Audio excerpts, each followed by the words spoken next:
Hello and welcome. Today on The Explainer, we're going to do something a little different. We're going to take one single, really simple word and unpack the kind of surprising story that's hidden right inside its definition.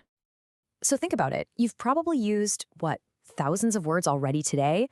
But have you ever really stopped and thought about what makes some of those words more, fundamental than others? I mean, what actually gives a simple word its power? All right, to figure this out, we're going to dive into a source you might know, the Simple English Wiktionary. And we're going to look at a word I guarantee you've used without ever giving it a second thought: west. Okay, so you look up this word, and right there, tucked away at the top of the page, is this really curious little note. It says, West is on the Basic English 850 list. What in the world is that list? And why is this specific word on it? Well, that's the mystery we're going to solve today. So yeah, what exactly is this special list? And, what makes the word West so special that it gets to be on? Okay, to get to the bottom of this, we first have to really understand our main clue here, the word itself. Let's break down what West is actually doing when we use it in a sentence. So first up, West can be a noun. It's a thing, a concept, a direction. The source defines it super simply: the direction that the sun sets, right? It's one of those 4 main compass points we all had to learn as kids. But here's where it gets really interesting. This simple little word, it does more than just one job.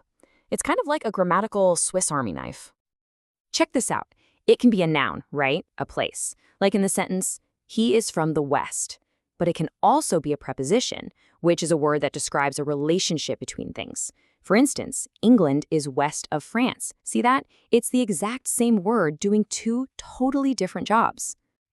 And that right there, that ability to be both a thing and a relationship without even changing its form, that is exactly why it's considered so fundamental. I mean, it's efficient, it's clear, and it is incredibly versatile. That's the kind of power you're looking for in a core word. And that idea of versatility brings us right back to our original mystery, doesn't it? That special list we saw in the source material. So, what is that special list? Why was a word like West, with all these qualities, specifically chosen to be on it? What's the whole point? Well, the answer is all in the number. This is the Basic English 850 list. We're talking about just 850 words, all carefully chosen to be the foundation for learning and communicating in English. Now, this is super important. This is not a list of the only words you'll ever need to know. Not at all. Think of it more like a powerful core vocabulary, like a starter pack that gives you the tools to build and understand a huge chunk of the English language.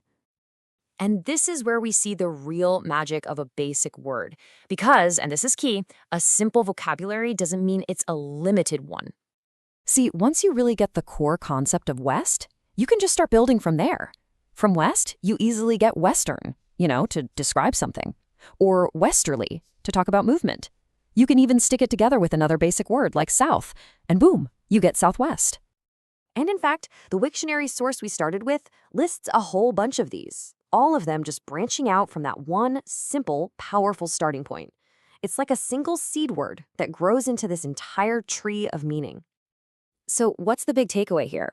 It's that a basic word isn't a lesser word at all. It's a foundational building block, and it's chosen specifically for its power, its clarity, and its versatility. It's a great reminder that really clear communication, it doesn't always come from using big, fancy words. It comes from the smart use of simple, powerful ones. Kind of makes you wonder, doesn't it? If you had to build a language with just 850 words, which ones would you even pick? And what other simple words that we use every single day are holding on to their own surprising stories, just waiting for us to notice?